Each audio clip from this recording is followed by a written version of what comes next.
तीज का व्रत उपवास किया है, सजना के नाम का श्रृंगार किया है।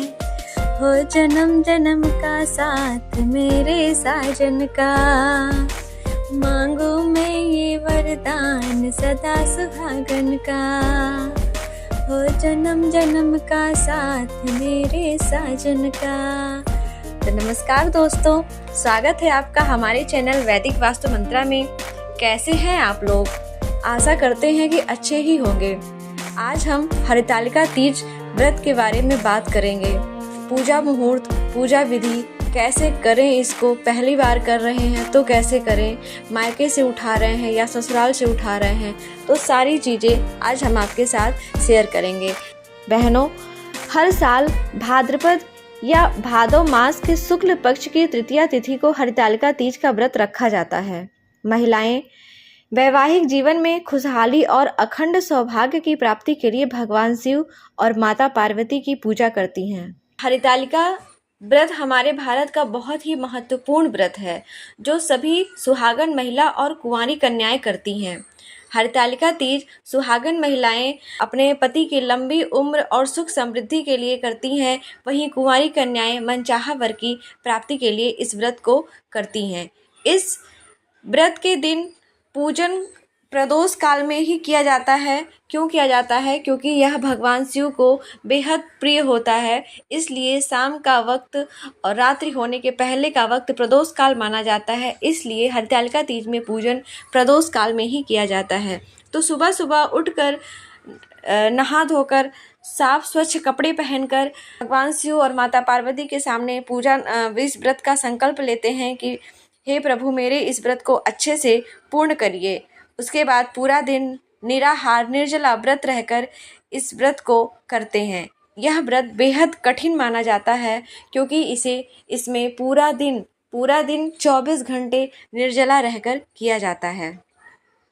शाम के वक्त स्नान करके शुद्ध कपड़े पहन लें।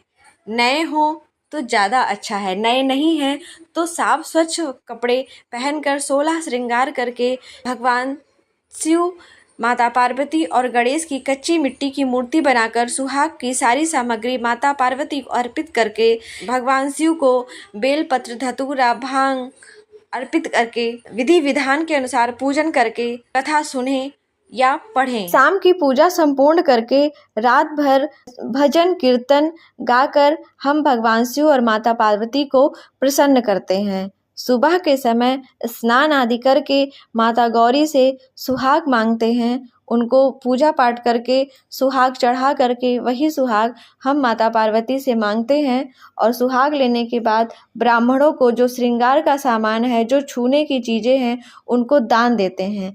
दान देने के बाद ही हम अपना व्रत खोलते हैं। कुछ मिष्ठान खा के, कई जगहों पर चना खा के, या और पति के हाथ से अगर संभव हो तो पति के हाथ से कुछ भी मिष्ठान खा के अपने व्रत को आप खोल सकते हैं।